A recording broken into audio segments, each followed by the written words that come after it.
the DaVinci logo using the new extrude node and the S polygon. And then I made one where with text on it, you could reverse the back of it. I showed everybody how to do that.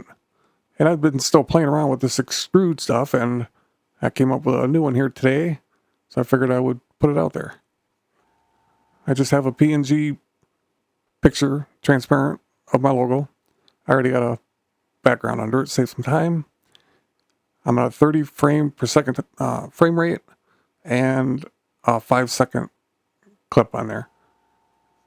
And I will go down to Fusion.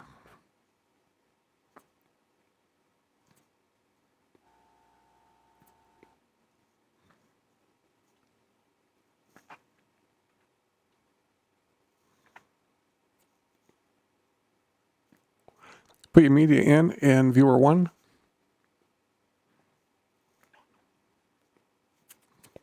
Click away. Shift spacebar. Type in S polygon.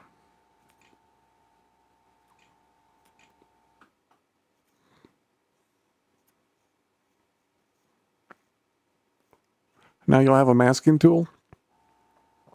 We're going to go ahead and mask the circumference of this logo.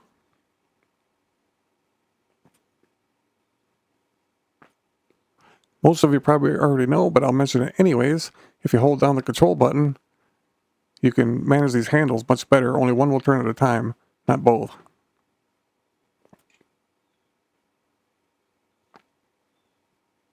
We should go up here to modify only, select that tool. That way we don't screw up our polyline.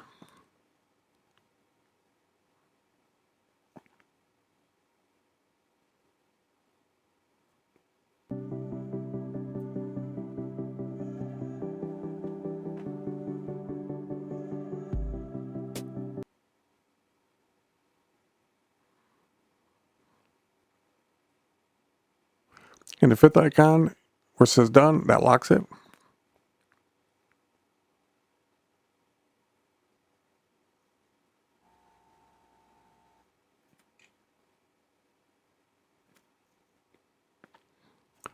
If you have any areas that are not tight to the logo, just go back to the modify tool, select that just like I did, and you can use your arrows to make it closer. Left, right, up, down.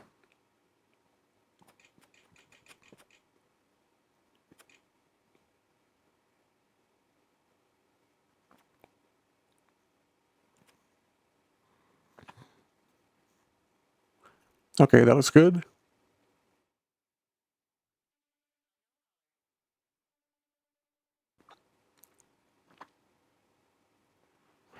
With the S polygon node selected, hit Shift Spacebar and type in extrude.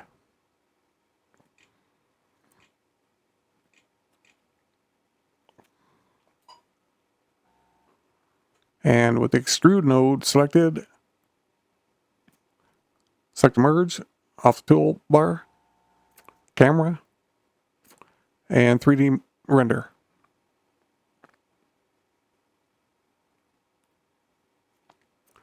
Put the render in the viewer 2,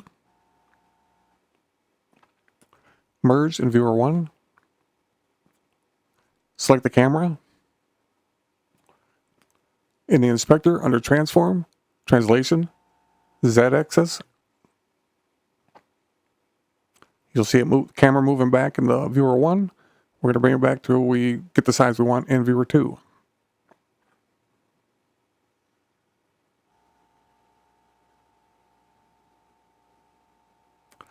This one you're going to want to make a little smaller like this, not so large like before.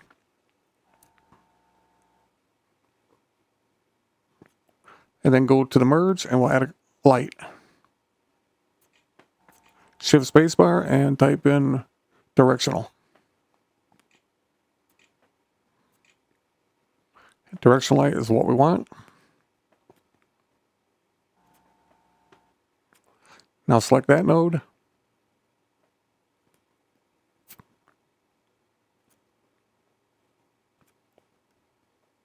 In the inspector under transform, select use target. Same thing, translation, Z-axis, we'll move the light back.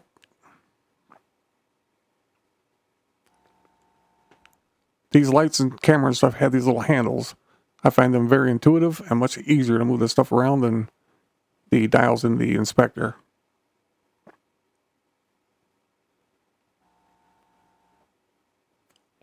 Something like that should be good for now.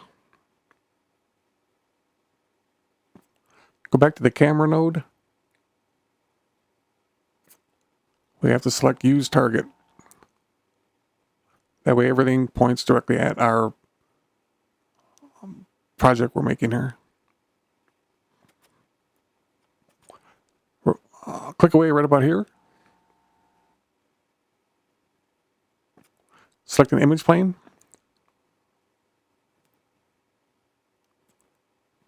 Cut the line between the media in and media out.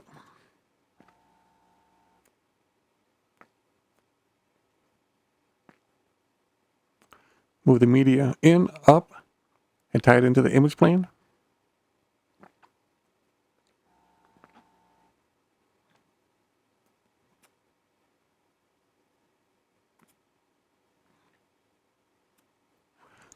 Connect the image plane like I just did. Don't tie it into to this merge.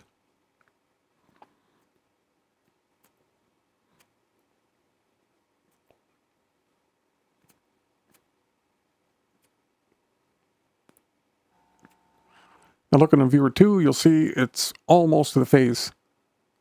The picture of the logo is. But before we do anything with that, we're going to go back to the extrude node. And if you look in the inspector, you have all the controls you have with normal 3D text.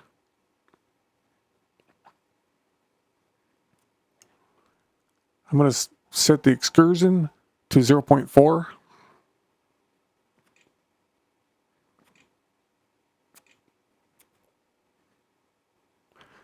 Then the bevel depth and width to 0.0063. I find that to be a nice rounded edge.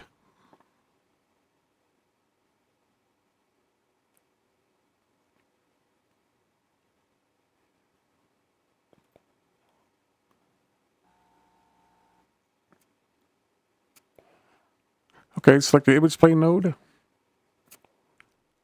Up in the inspector under transform.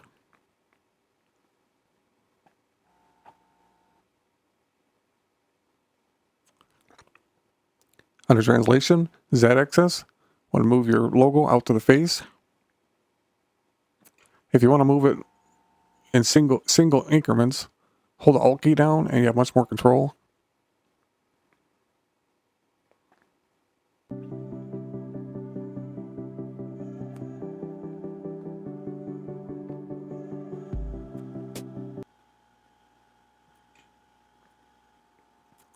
We're going to add a couple transforms in here. So select that merge like I did. Shift spacebar and type in transform.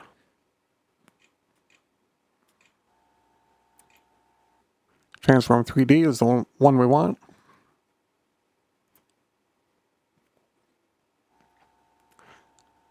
We're going to use this one to animate it rolling, turning a circle. So put your playhead at frame 0.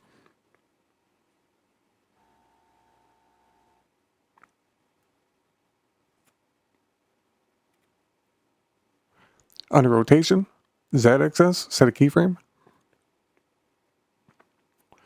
Take your playhead all the way to the end.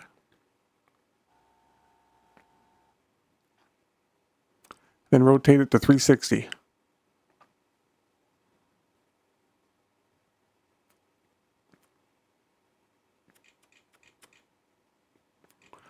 Okay, now we have some animation.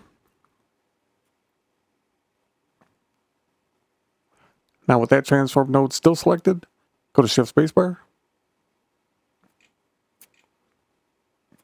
Add another transform. Make sure it's connected. Now on this one, we're just going to use the rotation Y-axis.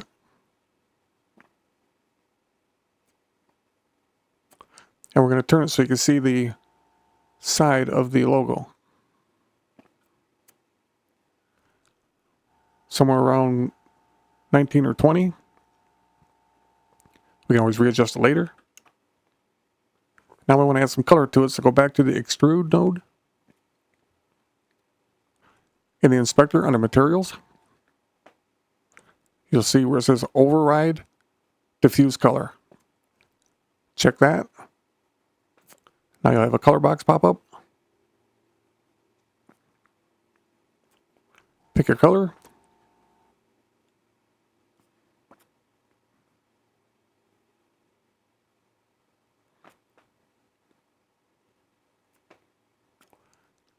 Go to the 3D render node. Select lighting and shadows.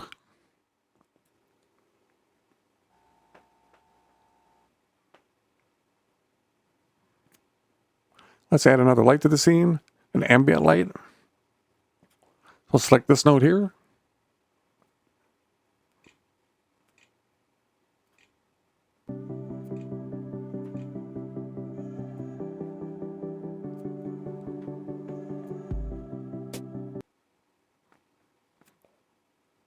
See how it looks? They don't look too bad.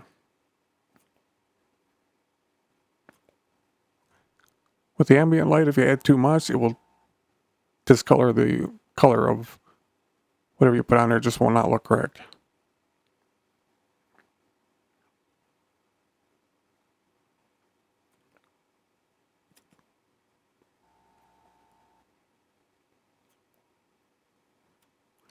I'm going to move the directional light more center.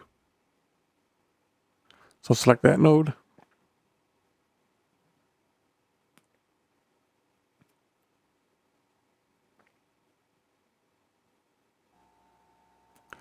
Might want to readjust your ambient light.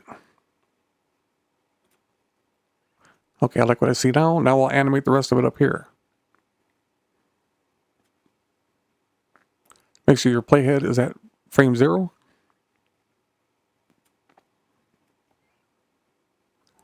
Up in the inspector under position, take it all the way to the right.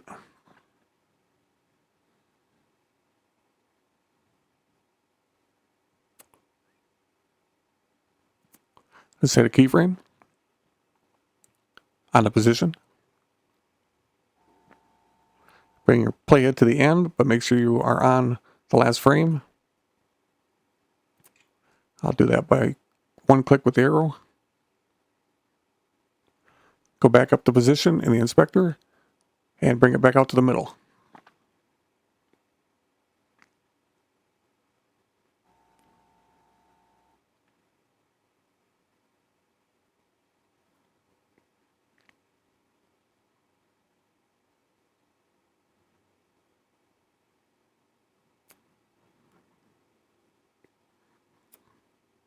There you go.